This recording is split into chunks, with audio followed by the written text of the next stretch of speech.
Y lo que a mí me sorprendió más es que nada de eso sale a los medios de comunicación, por ejemplo. Claro. No se reporta eso en televisión o en la prensa. Solo cuando murió el obispo Vázquez me dijeron que sí había algo porque era muy notable. Pero lo que pasa ahora es que no... Parece que a nadie le interesa, para decirlo así. Y esa es otra cosa que me sorprendió. Digamos, es tanto el desinterés de la sociedad, digamos, general, en los evangélicos que ni siquiera se reporta sobre eso. Y los evangélicos aparentemente no logran romper eso, esa forma de estar aislado tampoco. Porque la IMP tiene su oficina de relaciones públicas.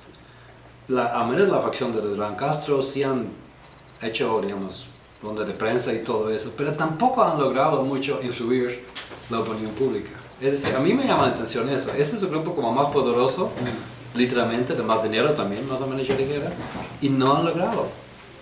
Y yo creo que sí hay la voluntad, pero no hay la forma como hacerlo. Entonces hay una combinación cada vez de dos cosas. La teología de la iglesia, de las iglesias evangélicas, la herencia teológica, el peso grande de la IMP y la IIP, y también las estructuras de la sociedad. Por ejemplo, en cuanto a los medios de comunicación, que es muy comercial, es muy difícil entrar allá, se requiere mucho dinero y el sector evangélico no tiene eso. En cuanto a lo político, es parecido. El sistema político, los partidos políticos, es muy estable en Chile, pero no cambia, es muy cerrado.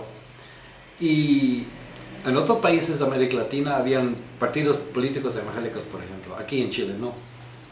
Primero porque los evangélicos no logran unirse suficientemente para empezar y no tienen la capacidad ni los fondos. Pero aunque lo tuvieran todo, sería muy difícil empezar un nuevo partido en Chile. Digamos, por momento, organizarlo, ser aceptado en el sistema y lograr tener suficientes votos. Es decir, hay muchas barreras, hay mucho obstáculo. Y lo que pasa es que los evangélicos entonces están parte de los partidos, pero tampoco se notan porque no hay, como en otros países de América Latina, en Brasil, en Guatemala, en Colombia, en Venezuela, hay políticos famosos que son evangélicos. Aquí en Chile no. Hay uno o dos, siempre los mismos, pero muy poco. Hay partidos donde no hay ningún evangélico, por ejemplo. Y donde hay más evangélico es al nivel local, en elecciones, por ejemplo, municipales o de comuna, de los comunas, allá sí hay evangélicos que están. Pero a nivel nacional parece que otra vez el sistema de partidos es muy cerrado. Los círculos de poder, la clase política está muy cerrado. Y parece que los evangélicos no han logrado entrar allá, o a lo mejor no les interesa. Digamos, de algunas iglesias, la IMP, la IIP a lo mejor no les interesa. De otros que sí les interesa, yo creo que les cuesta mucho entrar allá. Entonces yo creo que sí, que para entender el caso de Chile, hay que realmente darse cuenta de que la situación aquí es diferente. Y que es combinación de las iglesias que hay aquí, de la fuerte presencia, no solamente pentecostal, pero realmente pentecostal clásico, conservador, con un gran dualismo iglesia-sociedad, así como se ve en la IMP y la IIP. Allá en la IMP, después de un siglo, apenas se está moviendo un poquito con la facción de Roberto López, que la única forma que han tenido de tratar de cambiar cosas ha sido de más o menos de salirse, ¿verdad? De separarse en varios grupos. En la IIP, hasta que yo veo, hay muy pocas indicaciones de eso. Es decir, la gente que no está feliz allá, muchos de los jóvenes, al final se van a varias partes. Hay al menos 3 respuestas diferentes a lo que yo he escuchado y visto. Hay los que se quedan en su iglesia, pero no tan activos, digamos, son pentecostal, pero casi como hay católicos a su manera, yo creo que hay una nueva generación de pentecostales a su manera. Hay los que se quedan en su iglesia, pero al mismo tiempo también son activos en grupos universitarios, por ejemplo. Me dijeron, en todas las universidades hay grupos de jóvenes evangélicos y algunos ecuménicos, aunque muy pocos yo creo, que son activos, que se reúnen, que discuten la Biblia, que discuten la vida. Y esto parece que es lo que más interesa a la gente, a muchos de los jóvenes. Y hay un grupo más pequeño y vamos a ver si podemos organizar una encuesta para ver cuántos son, que supuestamente han salido de la iglesia completamente, que ya no están felices con el tipo de predicación, de organización, con lo autoritario y lo cerrado que son esos grupos. y que han ido a varias otras iglesias. Y lo que me han dicho es que o vuelvan a las iglesias históricas protestantes, por ejemplo, aunque sea bautista, metodista, luterana, supuestamente debería hablar con varias iglesias que han recibido a algunos de esos jóvenes. Y también han ido a iglesias con un proceso de renovación casi como parte de su doctrina, para decirlo así. Las iglesias La Viña, por ejemplo, son el caso típico de una renovación que empieza como un movimiento espontáneo del Espíritu Santo y que muy lentamente está buscando la forma de institucionalizarse y de hacerse iglesia, y esa es la iglesia de La Viña, que aquí han tenido bastante éxito. Yo he visitado al menos 3 diferentes, y en partes diferentes, en San Miguel, por ejemplo, y en Los Condes. Pero son otras cosas que tienen en común, ¿va? Es mucho más informal la predicación, la adoración, es mucha música, pero es música más personal, que hablan directo a Dios, a Jesucristo, es con bandas muy buenas siempre, música muy buena, muy moderna, casi como de rock, que uno puede ver que a los jóvenes les gusta mucho. La predicación es muy buena también, es decir, es una teología bastante sofisticada, pero al mismo tiempo no hay ese énfasis en las reglas, no hay ese énfasis como en el pentecostalismo clásico de como hay que vestirse así, las mujeres tienen que vestirse así, hay que comportarse así, no se puede hacer esto en la iglesia. Eso no hay mucho más libertad. Y yo creo que este es un espacio que es muy importante. Y además que todos esos grupos tienen grupos de jóvenes muy activos y muy grandes.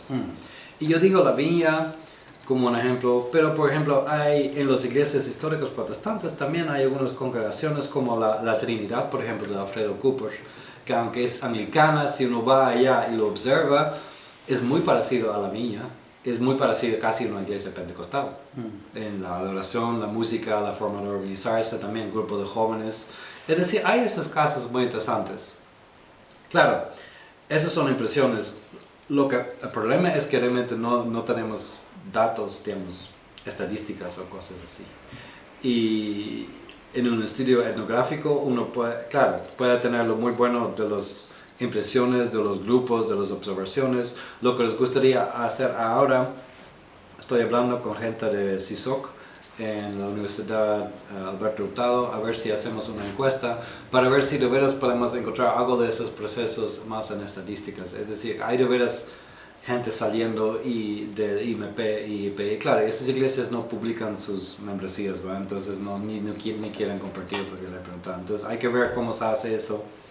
Hay que ver cómo se puede buscar la forma de tener algo más de datos sobre eso. Y eso sería una cosa que me interesa mucho hacer. Lo que he dejado al lado y quiero hablar un poquito más, yo no sé cuánto, bueno, unos 5 minutos más, es el lado católico. Que yo pienso que es casi chistoso que el país, por tener esa fuerte dominancia católica, realmente hay... la iglesia católica es muy fragmentada, es decir, es una sola iglesia con una sola estructura, pero si uno ve la cantidad de movimientos dentro de la iglesia y la variedad en realmente la forma de ser católica, es impresionante. Es decir, el hecho que uno es católico hoy día no dice mucho. Aparte de que, claro, los católicos a su manera, pero yo hablo de los católicos activos, practicantes. Si alguien te dice, soy católico así con compromiso, hay que preguntar entonces, ¿qué quiere decir eso? ¿A qué tipo de grupo pertenece? ¿Qué tipo de parroquia es? Aquí en Chile son muchos que son bastante conservadores, bastante bien organizados. Hay mucho movimiento apostólico, como llaman, como los Legionarios de Cristo o de Schoenstatt. Hay grupos un poquito más cerrados, con cierto misticismo, como Opus Dei, que supuestamente a nivel de la política están bien representados.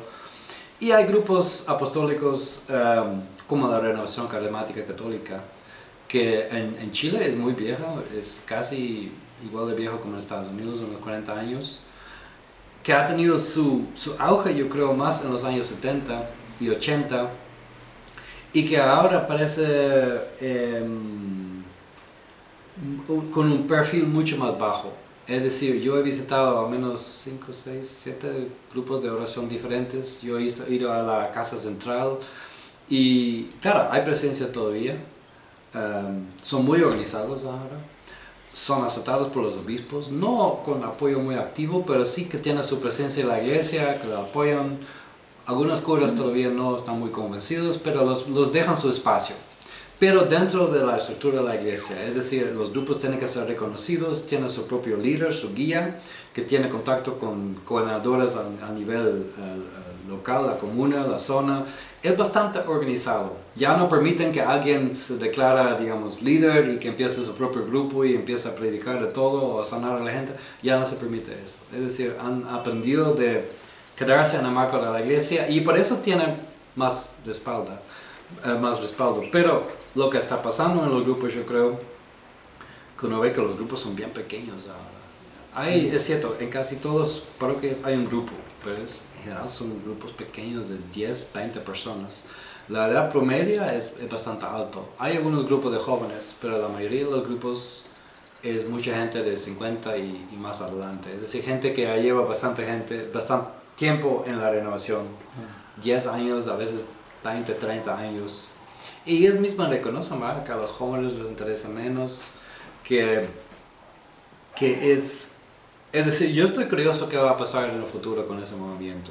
Si no tiene tanto apoyo de los obispos, si no llegan muchos jóvenes, si hay otros movimientos que parecen tener más peso en la iglesia, y para decirlo así, si la iglesia de Chile, igual que en muchas partes del mundo, parece moverse más hacia lo conservador, hacia la tradición, hacia la jerarquía realmente, y no hacia la experiencia religiosa como lo tiene énfasis la renovación, yo estoy curioso qué va a pasar en el futuro, ¿verdad? Yo estoy muy curioso si ellos tienen su presencia, pero al modo como están ahora, yo estoy curioso cómo se ve la renovación carismática en 10 o en 20 años en Chile y en muchos otros países. En Paraguay eran más fuertes y hay más gente joven, pero tampoco eran muy fuertes. Y también me dijeron que eran más fuertes en los años 80. Igual en Nicaragua y Guatemala, yo creo que son los países donde todavía son muy fuertes. Y mi teoría es que son los más fuertes en países donde hay una gran presencia pentecostal. Pero presencia pentecostal, tal vez mejor dicho neopentecostal, porque Chile es un país con gran presencia pentecostal, pero lo clásico. Pero estoy hablando de países como Guatemala o Venezuela o Brasil, donde la presencia pentecostal es más neopentecostal, con mega iglesias, con otro tipo de predicación, con teología de prosperidad mucho más fuerte, con una inserción en la sociedad mucho más fuerte de los pentecostales. Y que ellos mismos lo buscan. Ellos mismos dicen, mira, para ser pentecostal ahora, no solamente hay que estar en los pobres, hay que estar en clase media, hay que estar en los colegios, hay que tener su propia universidad. Aquí en Chile no hay universidad evangélica. En Paraguay sí hay, en Nicaragua sí hay. En Guatemala hay un montón, no hay uno solo, hay un montón de... Hasta los Asambleas de Dios tienen su universidad. Es decir, llama la atención que muchas cosas que se ven en otros países no se ven en Chile. Y yo hoy estaba hablando con Samuel Palma y también de las divisiones entre los evangélicos. Y digo, sí, pero los evangélicos son divididos en muchas partes. Hay caudillos evangélicos en muchas partes, también en Colombia, también en Guatemala. Tiene que haber otros factores en Chile porque no han logrado esto. Yo pienso que en parte la teología del pentecostalismo clásico aquí, la IMP, la IIP, donde no había la necesidad de estudiar, donde más bien era sospechoso eso, lo intelectual, el estudio. Yo pienso que esto explica en parte y que claro, que ahora está cambiando en parte, pero que va a tardar mucho tiempo. Pero yo estoy curioso si en 10, 20 años de veras va a cambiar eso, si los evangélicos van a tener más una universidad, por ejemplo, como apuntan tener ahora. Yo estoy muy curioso si van a llegar a hacer eso, con las divisiones, con la falta de dinero que hay. Pero sería una pregunta buena. Bueno, yo no quiero usar todo el tiempo porque yo quiero dejar un poquito de tiempo para... A ver. Entonces, para mí la paradoja es esto, que aunque Chile tiene muchos pentecostales y tiene una presencia pentecostal desde hace un siglo, no parece que haya un proceso muy marcado de lo que yo llamaría pentecostalización en la manera de influir al resto de la sociedad. Y claro, como yo dije, la explicación que yo pienso, hay varias explicaciones, pero son combinación de factores internos y externos, ¿verdad? Interno tiene que ver con la teología y la organización de las iglesias pentecostales que predominan aquí, la IMP, la IIP más que todo. Y externos tiene que ver con la situación de las